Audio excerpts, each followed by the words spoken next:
waxaan ka bilaabi doonaa finaankii dhalinyarada ahaa ee nicmaan hillaa waxay gurigoodii weerar lagu soo qaaday weerar askartii somalilan ayaa soo gashay iyagoo doonaya nimcaan hillaa aabihii oo isaguna nin ciidanka ka tirsan sarkaal ah ayaa madaxa dhulka looga dhacay ka tirsan ciidanka somalilan dhulka madaxa looga dhacay yarkuu ka maqnaa calow wadanka maya wuu soo noqday wuxuu yimid boorame marka waxay ka war heleen inuu boorame joogo meesha lagu wareego boorame waa gurigiisii boorame waan gartay aabihii baa dhulka looga dhacay hooyadii baa la afgembiyey ciyaalkii baa laa looga dhacay walaalihii iyo reerkoodii faamiliga way xidheen waxaa soo rabash waxaa loo samaynayaa nicmaan dembiguu gale waxa way muqdisho tegey muqdisho dembi noqoto waan gartay haddii halkan aan sheego inta somalilan ka tirsan ee madaxda somalilana iyo ganacsatada somaliya ee maalin walba taga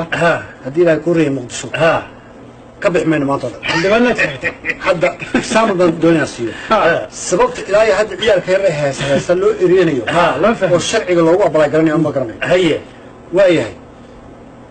hore ayaan sheegay waan ku celinayaa mar kale nin saaxiibkay baa jira oo federaalka xildhibaanada federaalka ayuu ka tirsan yahay cabdalla xaaj baa la yidhaha cabdalla xaaj waa nin reer berberaha waa maayarkii hore ee berbera waqtigii cigaal waxa weeye dhaqaalihiisu wuxuu yaallaa hargeysa hantidiisu waxay taallaa hargeysii berbera fasax buu ku yimaadaa isagoo federaalka ka socda meeshuu joogaa nin walba waa salaama subax markuu arko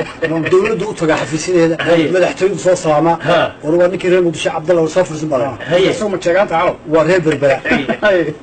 marka waxaan eegay qofkan waxa loo xidhayaa xamar buu tegey mise waxa loo xidhaya yu yahay marka arrin baa jirta beesha dhexe aanay ka waantoobayn waxaanay ka waantoobayn qabyaalad cad oo haddana ay shaar u gelayaan odhanayaan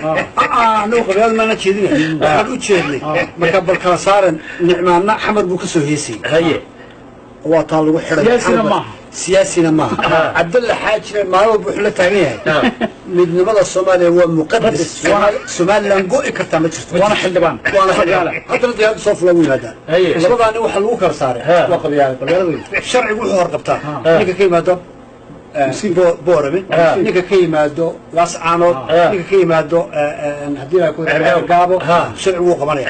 inta kale sharcigu qaban maayo miskiinka dulla fuulada marka dastuurka somalilan waa in lagu daraa si cad loogu qoro si cad qofka maxkamad loogu taago beesha dhexe xamar u tegi kartaa iska deli